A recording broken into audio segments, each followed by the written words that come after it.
In 1859, ancient kingdoms across West Africa faced their greatest challenge: religious revolution, European colonial pressure, and a struggle for survival that would reshape an entire region. The Wolof and Sera peoples had built powerful kingdoms across Senegambia for centuries, but the world was changing faster than any ruler could manage. The Sera states of Siin and Salem chose opposite paths, Siin holding firm to tradition, while Salem became a multi-ethnic crossroads of Wolof, Sera, and Mandinka peoples. Groundnut cultivation created new wealth, but European traders seeking direct access to African farmers were quietly eroding the power of traditional rulers across Senegambia.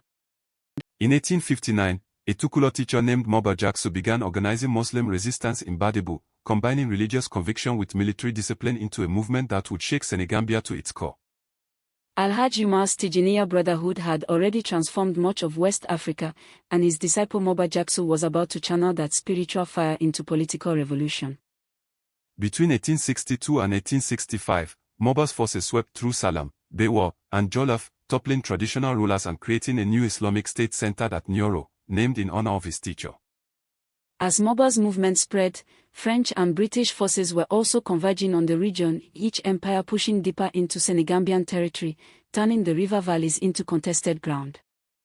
When Moba invaded the Sera state of Siin in 1867, he met his match. Bakombandofon Diouf led a united resistance that showed religious appeal alone could not overcome deep ethnic loyalty.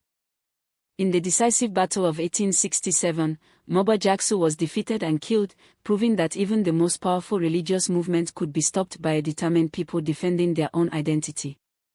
Further south in Upper Guinea, the ancient Mandinka Empire of Kaabu fell to full religious warriors, ending 3 centuries of independence in one of West Africa's most dramatic final stands.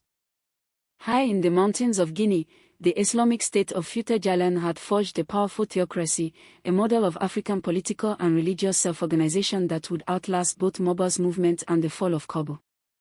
The struggles of 19th century Senegambia were not just about survival, they were about identity, sovereignty, and the right to determine one's own future, a legacy that still resonates across West Africa today.